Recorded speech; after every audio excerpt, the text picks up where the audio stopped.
Oh iya, kasih. Kosong betul. Aduh, betul. Kabin hasil BDP. Oh iya. Apa? Oh, kenapa kan?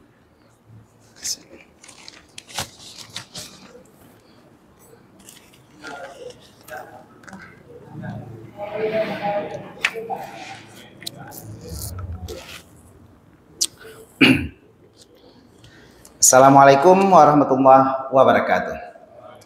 Innal hamdalillah nahmaduhu wa nasta'inuhu wa nastaghfiruhu wa nastahdi wa na'udzu billahi min syururi anfusina wa min sayyiati a'malina. May yahdihillahu fala mudhillalah wa may yudlilhu fala hadiyalah.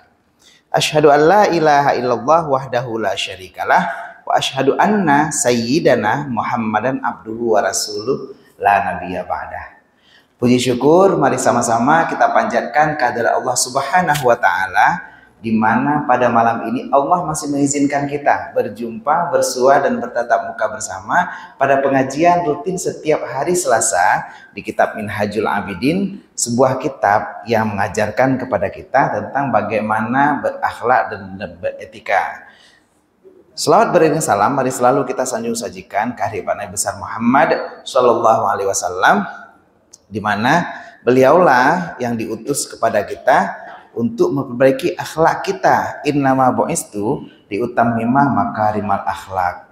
Sesungguhnya aku, kata Rasulullah, diutus untuk memperbaiki akhlak yang sempurna pada diri Abi, Umi dan seluruh jamaah di Masjid Al-Falah KD Aceh.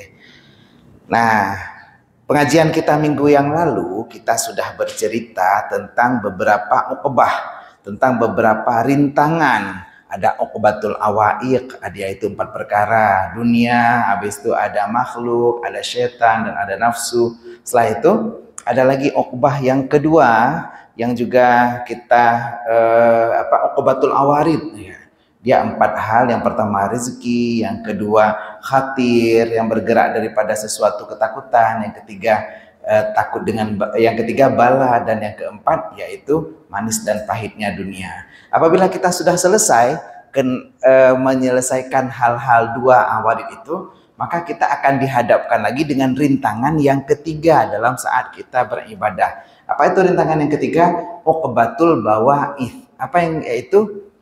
Nah, untuk uqbatul bawa'is ini dihilangkan dengan khauf dan raja, yaitu malasnya kita dalam beribadah. Beranodatan ibadah itu namanya uqbatul bawa'is, dan ini bisa dihilangkan dengan khauf dan raja, dengan ketakutan terhadap siksa dan harap akan pahala. Kita berharap akan pahala dari Allah dan kita takut dengan siksaan yang akan Allah berikan. Nah, sambil hari ini kita beriktikaf, nawaitu an a'takifa fi hadzal masjidillahi ta'ala, kita ikuti pengajian yang kemarin minggu lalu sudah kita preview tentang uqbah yang keempat, yang menjadi halangan dan rintangan saat kita mau beribadah. Kita mulai pengajian kita dengan atret sedikit untuk pengajian yang lalu supaya kita nyambung dengan pengajian kita malam ini. Bismillahirrahmanirrahim. Qala al-musannifu rahimahullah ta'ala wa nafa'ana bi ulumihi fid dharaini amin. Telah berkatalah pengarang, dan semoga semua kita yang hadir pada malam ini Allah berikan manfaat dengan ilmunya pengarang, baik dunia maupun akhirat. Amin amin ya rabbal alamin. Nah, maka tatkala selesailah daripadanya, kembali ia kepada berhadap atas ibadat. Kita sudah selesai menyelesaikan 3 hal ini, uqbatul awaiq, uqbatul awarid, dan uqbatul bawa'ith. Maka kita mau ibadah, kembali pada atas ibadah, maka tiada dilihatnya yang mempalingkan dan yang membimbangkan didapatnya bangkit lagi menyeru, yakni gemar dan suka dan rajin ia dalam ibadat. Ternyata kita tiba-tiba tidak lagi malas, hanalibren, cukup jemet tak ibadah tiba-tiba. Maka berdirilah ia akan dia dan berpalinglah dia akan dia dengan sempurna rindunya dan gemarnya. Jadi tiba-tiba getahnya cukup berat rindu ke ibadah, cukup berat mameh tak ibadah, cukup berat senang tak ibadah. Jadi setelah kita rajin dalam ibadah, maka memanggil akan dia dan ditilik tiba-tiba nyata bagi ibadat ini, ia bersungguh-sungguh padanya dan menanggung ia akan segala kepayahan ini, dua kebinasaan yang amat besar keduanya, dan keduanya ria dan ujub. Ternyata sadar tidak sadar kita kembali berhadapan dengan dua bahaya yang sangat besar, yaitu ria dan ujub. Ria dari kata-kata ra'a, artinya melihat. Kita suka amal kita dilihat orang lain. Ria artinya menampakkan amalan pada orang lain. Tanya sembahyang, kita senang kalau kita sembahyang dilihat oleh orang lain. Kita rindu untuk ibadah, tapi ternyata di balik itu ada sedikit goresan bahwa kita senang ibadah kita dilihat oleh orang lain. Ujub artinya suatu kebanggaan diri, bahwa long lah yang paling hebat, long lah yang paling jarang, long lah yang paling hayu di kampungnya. Nah, ria dan ujub ini ternyata sadar tidak sadar adalah penyakit hati yang ada saat kita tetap mau beribadah. Jadi ini lagi ibarat orang sakit, saat kita tiba-tiba merasa nyaman, merasa senang, ternyata itu hampir meninggal. Kita rajin ibadah, ternyata bukan makin dekat sama Allah. Ada gangguan keempat yang menghadapi kita, yaitu ria dan ujub. Sekali melihat dengan taat akan manusia, maka dibinasakan akan dia, dan yang lainnya membesarkan demikian itu dan memuliakan dirinya padanya. Maka menyanjung dengan dirinya, maka menggugurkan ibadatnya atasnya, dan dibinasakan dia. Nah, ria dan ujub ternyata adalah hal yang muncul ketika kita ingin dipuji. Hal yang muncul ketika kita rindu akan sebutan dan pujian daripada orang lain. Dan ini membinasakan ibadat kita. Ternyata ibadat kita, kalaupun kita coba lihat dengan orang lain, oh mak hayut ibadat saya dengan orang lain sembahyang maghrib, hanya sembahyang sunat. Sayalah yang ada sembahyang sunat. Padahal kalau ibadah itu ojo dibandingke, artinya tidak boleh dibanding-bandingkan dengan orang lain. Ibadah kita lillahi ta'ala, nggak ada hubungan dengan orang lain. Saat kita gemar dilihat oleh orang lain, maka dibinasakan ibadat kita. Dan ini adalah rintangan yang keempat yang disebut uqbatun qawadih.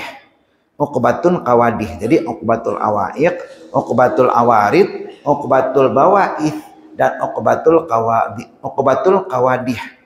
Uqbatul qawadih ini yakni mencederakan amalnya. Jadi rintangan tapi cedera amal.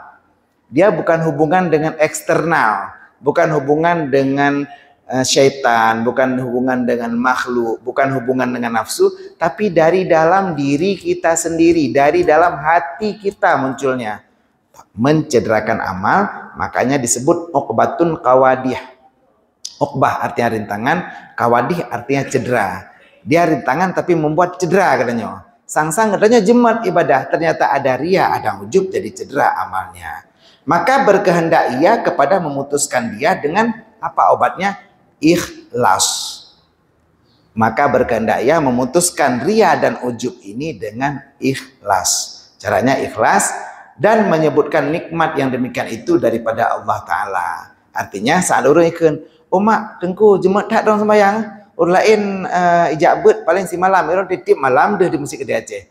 Hanya nikmat daripada Allah. Mantang gebi sehat, alhamdulillah ya Allah. Mantang gebi kesempatan untuk ikut but. Selesai. Jadi enggak ada hubungan dengan kelah. Tak kok dadak enggak.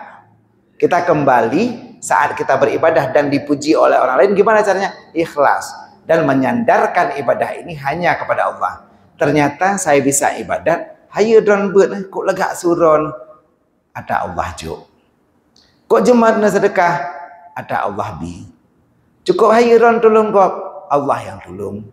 Saat kita menyandarkan semua kepada Allah, kita ikhlas dengan segala ibadah kita, disitulah obat daripada uqbatun qawadih. Artinya penyakit yang keempat yang dalam hati kita jangan sampai kita kembali ria dan ujub dengan amal kita. Dan umpamanya supaya sejahtera baginya barang yang ia kerjakan daripada amal kebajikan. Ini menjadi obat, menjadi cara supaya jangan cedera amal ibadah kita. Mandum pesadu ba Allah, mandum sandarkan kepada Allah. Umat hayu tak tengku yang sebut ada Allah. Bereh tak dengkunya kesembut, mangat ada Allah jo. Karena tanpa Allah sebenarnya kita bukan siapa-siapa. Begitu banyak makhluk yang Allah ciptakan di dunia. Lagi tak kalian ano di bineh pasti cukup jai ano tersebut. Kenapa kita dalam anonya lebih tak kalian kerung? Kenapa di antara bate-bate di bineh pas di bineh kerung tanya udah tak kalian bate yang lagi bate encin.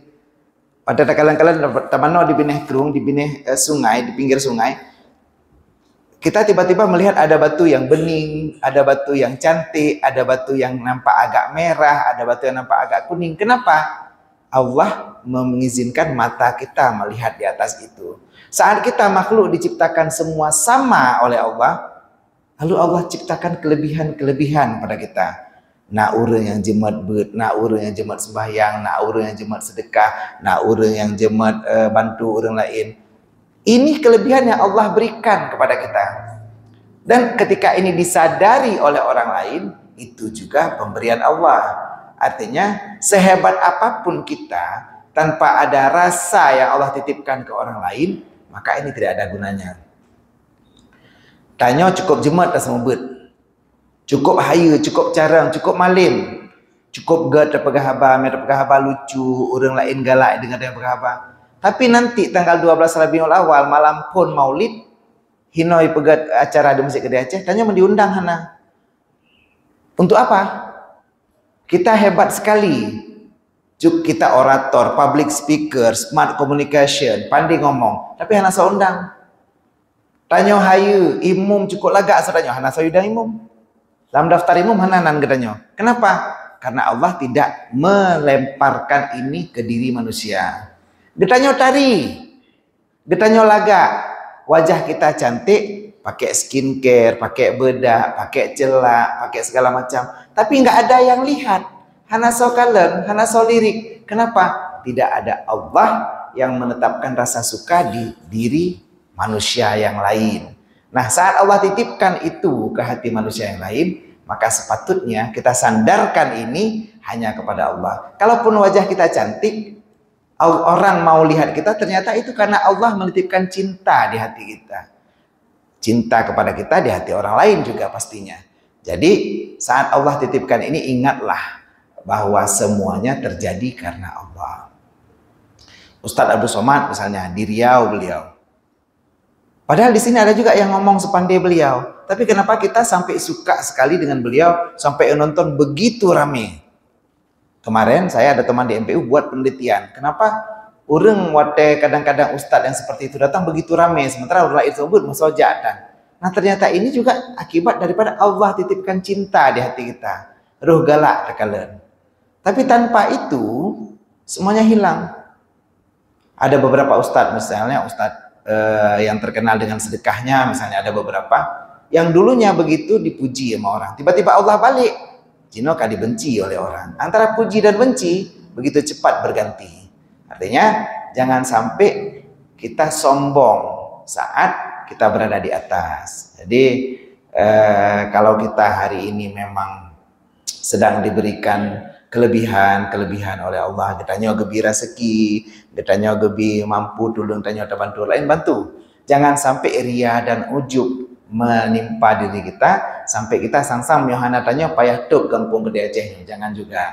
Artinya kalaupun ada yang puji umat teguh gak ada akhirat Allah, ada Allah bi. Sandarkan kepada Allah, jangan sampai kita binasa dengan uqbatun qawadih yang keempat, yaitu rintangan yang mencederakan hati kita. Maka mengambil ia pada memutuskan ini uqbah dengan izin Allah Ta'ala dengan bersungguh-sungguh dan memeliharakan. Dan jikalau dengan keelokan peliharaan Tuhan yang besar sifat dengan jabbar dan kuat akan dia. Jadi kalau kita pun bersungguh-sungguh mau menghilangkan ujub dan ria ini, tetap jangan lupa bersandar kepada Allah. Karena Allah lah yang mampu menghilangkan sifat ini dengan sifat jabbarnya. Artinya maha pemaksanya dan kekuatannya. Tanpa penolongan Allah, tanpa pertolongan Allah, haid tabah. Kote tak bet le sembahyang tak bet kan. Tanya kadang-kadang, oh mak, Bismillahirrahmanirrahim. Saat kita mengaji, lalu kita teringatlah hati, meserihlah hati. mak lagak sulung. Nah, itu kembali ke ujub. Bagaimana kita bisa menghilangkan itu? Tok yang jid pegada sifat jabbar dan kuat daripada Allah Ta'ala. Artinya, kalau kita mengandalkan kepintaran kita, ego kita, kehebatan kita, sang-sang tanyo segala-galanya, haid tabah penyakit yang kepetnya. Karena sudah jadi tabiat manusia, manusia itu senang dipuji. Bahkan lagi jampuk, hanya pujo lekop, dipujo droy. Jadi posisi ini susah dihilangkan kalau kita tidak mau berpegang kepada kuat dan jabbar Allah Ta'ala. Apabila selesai 4 hal ini, apakah sudah selesai rintangan kita mau ibadah? Coba kita dengar. Maka tatkala selesailah ia daripada sekalian ini, hasillah baginya ibadat seperti barang yang dituntut dengan sebenarnya, dan sejahteralah ia daripada tiap-tiap kebinasaan dan tiap-tiap menilik ia, maka tiba-tiba ia tenggelam di dalam laut nikmat daripada Allah Ta'ala dan kurnianya dan pemberiannya daripada amat banyak barang yang diberi nikmat Allah atasmu daripada bagai-bagai penolong dan taufik dan peliharaan dan bagai-bagai kuat dan peliharaan, dan takut ia bahwa adalah ia jika ada daripadanya lalai bagi mensyukurkan akan dia, maka jatuh ia dalam kufur atas nikmat, maka diturun dia daripada demikian martabat yang amat tinggi, yang yaitu martabat khadim yang khalisin bagi Allah Ta'ala, dan dihilangkan daripada demikian nikmat yang mulia-mulia daripada bagai altaf Allah Ta'ala dan elok pilihnya kepadanya. Nah, ternyata selesai ria dan ujub kita hilangkan dengan ikhlas, kita belum selesai. Kitab Minhajul Abidin menjelaskan sampai dasar yang paling halus. Artinya yang mungkin bagi tanyonya biasa menteng, ternyata di kitab ini jadi masalah. Menyo kata berkitabnya sang hantar je pupu-tepu, bacut apa buat salah, laju tergelincir kita dalam permasalahan hati. Hati-hati, jangan sampai hati kita tergelincir. Saat selesai ujub dan ria, maka saat itu kita sembahyang dengan nyaman, ibadah dengan nyaman. Kita lihat tiba-tiba, omaknya ujub anali, ria anali. Tiba-tiba kita tenggelam dalam laut nikmatan Allah Ta'ala. Kita sadar, nikmat Allah cukup jaya delong lagu. Allah berikan saya sehat, sementara orang lain, banyak teman-teman kita sudah sakit-sakitan. Allah berikan saya umur panjang, teman-teman saya sudah pada meninggal. Allah berikan saya punya rupa yang elok, punya teman yang banyak, punya harta yang banyak, punya kendaraan. Kita teringat akan nikmat yang Allah berikan kepada kita. Kita bersyukur. Etnan bagus. Sampai saat ini masih bagus. Kita ingat bahwa Allah kagak bilung sehat. Lalu kita bersyukur. Sampai saat ini masih bagus. Tapi lalu kita teringat bahwa apabila saya kufur, Allah akan cabut nikmat ini. Seandainya uronyo long sehat, tapi saya tidak bersyukur, sehingga gebila Allah long sakit. Menyolong sakit kiban. Kalau saya punya harta, saya tidak bersyukur, lalu Allah cabut harta tersebut, lalu kemuliaan saya mana? Hanale sopremen long menyo hanale harta. Kalau saya tidak bersyukur dengan wajah saya yang cantik, lalu Allah cabut cantik ini, long hanale tari, hanale sogala kelong, long kiban. Nah, permasalahan ini ternyata kita tenggelam lagi dalam berbagai ketakutan kehilangan nikmat, dihilangkan daripada nikmat yang mulia, dan berbagai keelokan Allah Ta'ala, altaf Allah Ta'ala, dan elok tiliknya kepadanya. Kita takut akan kehilangan nikmat apabila kita tidak bersyukur. Paham? Saat kita mau ibadah, kita bersyukur atas nikmat Allah Ta'ala. Lalu kita takut, kalau seandainya aku kufur tidak bersyukur, dicabut. Ini sudah level orang tinggi. Kita sudah level orang pandai, sudah paham. La in syakartum la azidannakum. Kasih banyak ya. Wala in kafartum inna adzabi lasyadid. Kalau kamu bersyukur, aku akan tambahkan nikmatmu. Tapi kalau kamu kufur, maka azabku sangat pedih. Kita takut kufur dengan nikmat. Kita takut Allah cabut nikmat ini dari kita. Lalu apakah itu salah? Ternyata kalau kita percaya hal-hal seperti ini, minhajul abidin, bagaimana kita dapat permata daripada ibadah, ini juga salah. Menyotruk kenan tapi memang jid ke masalah juga. Apa katanya Imam Ghazali? Maka berhadap akan dia di sini uqbatun syukur. Terjadi rintangan lagi, rintangan syukur namanya. Jadi setelah uqbatul awaiq, uqbatul awarid, uqbatul bawaif, uqbatul qawadih, habis itu uqbah yang terakhir tadi uqbah syukur. Nah, dari uqbah syukur ini maka kita harus hilangkan juga. Maka berhadap akan dia di sini uqbah syukur dan puji. Maka mengambil ia padanya, memutuskan dia dengan barang yang didapatnya daripada membanyakkan puji dan syukur atas kebanyakan nikmatnya. Nah, bagaimana langkah kita menghadapi rintangan daripada puji dan syukur ini? Tugas kita hanya bersyukur kepada Allah tanpa takut akan hilangnya nikmat. Nah, sebenarnya ini sudah level agak tinggi sedikit. Artinya, uronyo tanya gebi sehat ya Allah, syukur saja. Oh, kagak sehat, alhamdulillah. Jangan takut akan Allah cabut nikmat ini. Misalnya dicabut, kagak cabut. Hak Allah Ta'ala, Allah yang beri, Allah yang cabut. Allah yang beri, Allah yang tarik balik. Kita hari ini tamu ke dunia ini. Dan harta yang kita punya titipan. Tamu suatu saat akan pergi. Dan titipan akan diambil. Hak Allah untuk mengambil titipan-titipannya. Jangan pernah takut dengan kehilangan nikmat. Tugas kita yang karena nikmat, matanya bersyukur. Alhamdulillah ya Allah, mata saya masih bisa melihat. Bersyukur saja mata masih bisa melihat. Alhamdulillah mulut saya masih bisa bicara. Bersyukur mulut kita bisa bicara. Alhamdulillah kuping saya masih bisa mendengar. Bersyukur saja. Sudah selesai. Putuskan, jangan terlalu banyak pikir. Kiban ya Allah dicabut nikmat daripada long, menyolong kufur. Kiban long hanali pangkat iku urang. Uranyolong gebi sebagai keplor, gebi sebagai kecil. Jangan berpikir kalau dicabut kayak mana. Saya nggak ada lagi martabat di depan manusia. Jangan pikirkan itu. Tapi pikirkan bagaimana kita terus bersyukur dan bersyukur atas nikmat-nikmat yang Allah berikan. Nah, ini sudah selesai. Maka apabila selesai ia daripada uqbah ini dan turunlah ia padanya, maka tiba-tiba yaitu yang dimaksudnya dan yang dikehendaknya antara dua tangannya, maka tiada berjalan ia melainkan sedikit. Menyokatruk tak petimang bak tingkatnya. Limang boh rintangan tapi limang boh halangan tak hindarkan, insya Allah kita akan jadi orang yang ibadah dengan nikmat sekali. Bahkan hanya mungkin halali tajak, halali tajak main, halali tajak kena kedih halali pikir tok ke ibadah. Kalau kita sudah mulai seperti ini, memang ini rintangan yang sangat berat. Artinya kita bayangkan musawah tajak. Kalaupun kita pergi, itu dalam rangka ibadah. Oh, Tengku Ibrahim pergi misalnya. Kemana? Ke Tanah Suci bersama Tengku Zarkashi kebetulan.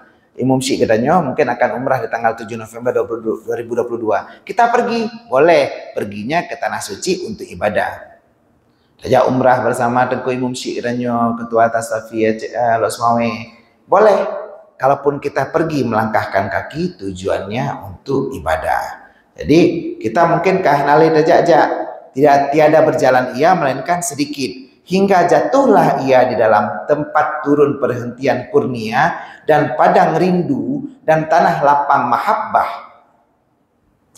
Kita saat itu sudah bersandar perhentian kurnia, bukan kurnia motor kurnia, bukan. Perhentian kurnia Allah dan padang rindu, artinya memang tempat kita rindu kepaliwate ibadah kepada Allah. Sabana kita bayangkan menyatanya uronyo atas sembahyang menghadap Ka'bah. Nanti seperti Tengku Mukhtar yang berpulang Tanah Suci kemarin, kita langsung sembahyang menghadap Ka'bahnya langsung. Jadi kita rindu, bayangkan perasaan saat kita langsung sholat di depan Ka'bah, kayak mana rindunya kita saat ibadah. Uronyo kayak atas sembahyang hino, kenya ke atas Ka'bah. Tapi kita jauh dengan Ka'bah, nggak terlihat, menghalang dengan tembok, menghalang mbak kaye, menghalang dengan rumah. Saat kita, seperti pengalaman Mukhtar berangkat umrah, itu di depan Ka'bah langsung. Seperti itulah perasaan padang rindu dan tanah lapang mahabbah. Hati kita kosong seperti tanah lapang, penuh dengan mahabbah kepada Allah. Ibadah kita akan mangat karena kita tidak punya target apapun. Tabut lagi nadro, kan perlu ke kari, kan perlu ke MTQ, kan perlu urang pujo, tanya lagi bukan. Saya mengaji karena Allah suruh saya mengaji, maka saya mengaji. Saya sholat karena Allah suruh saya sholat, dan hati saya penuh dengan tanah lapang mahabbah. Kemudian maka jatuh di dalam kebun ridwan.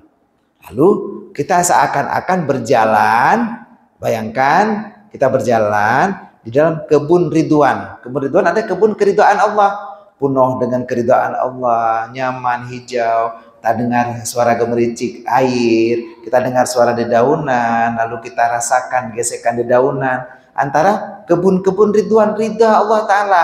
Wadah sembahyang, sang-sang tanya dalam kebun keridhaan Allah Ta'ala. Senang, mesap-sap, lebih lah mati, wadah rasakan, wadah bayangkan. Ini puncak daripada ibadah kita. Gak usah pikirkan pujian orang, gak usah pikirkan kita hebat, gak usah pikirkan kayak mana kehilangan nikmat. Rasakan saja bagaimana enaknya ibadah. Tanpa berpikir dunia, tanpa berpikir makhluk, tanpa berpikir kesakitan, tanpa berpikir permasalahan dalam hidup. Untuk waktu sembahyang Isya mulai rasakan bagaimana kita punya tanah lapang mahabbah, perhentian kurnia, lalu padang rindu, dan kebun ridwan, dan basatin. Basatin ini jamak daripada bustan, artinya juga kebun atau taman, berjinak-jinak hingga kepada hamparan imbisat. Hamparan imbisat. Apa itu imbisat? Yakni kesukaan. Jadi terhampar mandum pu yang tak inginkan. Sang-sang pada sembahyang, rasakan sang ubena nikmat kabeh terasa mandum. Kagebi umur, kagebi sehat, kagebi keluarga, diberikan istri, diberikan suami, diberikan anak, diberikan uang, diberikan rumah, diberikan makan, diberikan minum.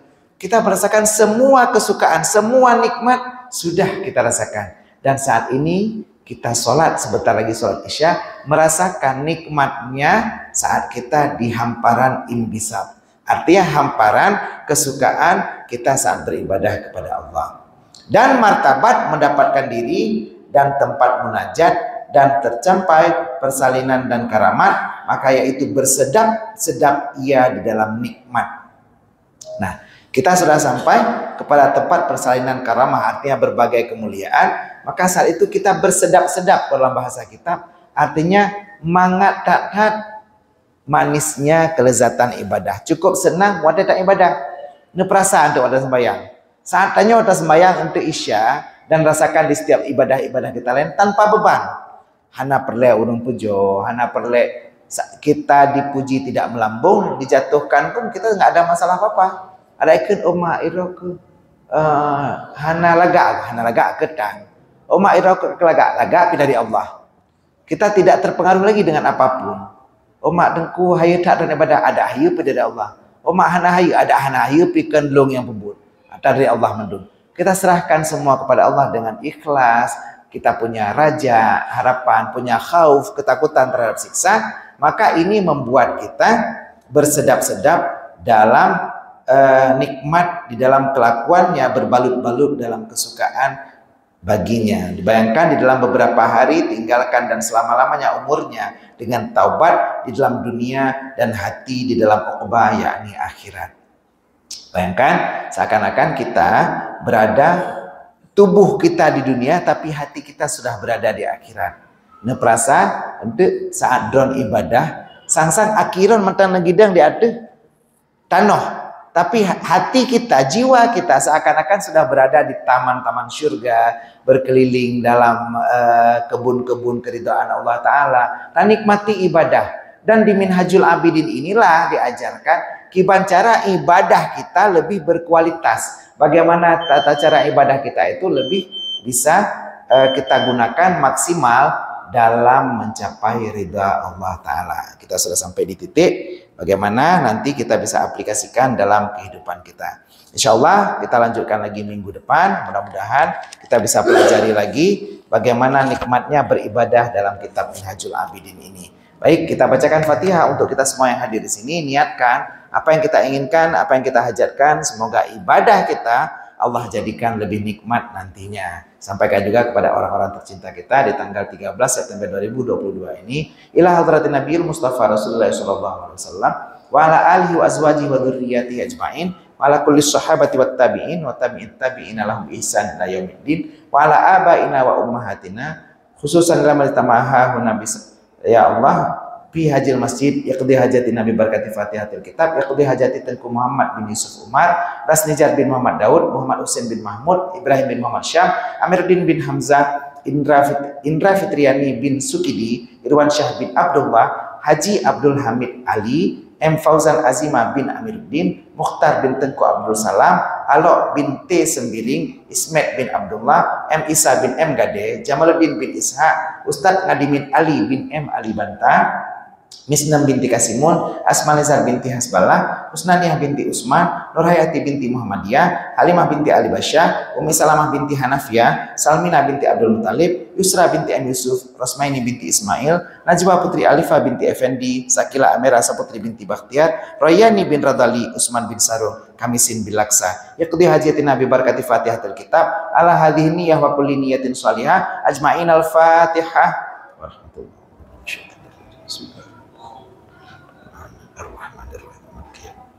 Iyyaka na'budu wa iyyaka nasta'in ihdinas siratal mustaqim siratal ladzina an'amta 'alaihim ghairil maghdubi 'alaihim waladdallin. Amin. Terima kasih atas segala perhatian, mohon maaf atas segala kurangan. Assalamualaikum warahmatullahi wabarakatuh.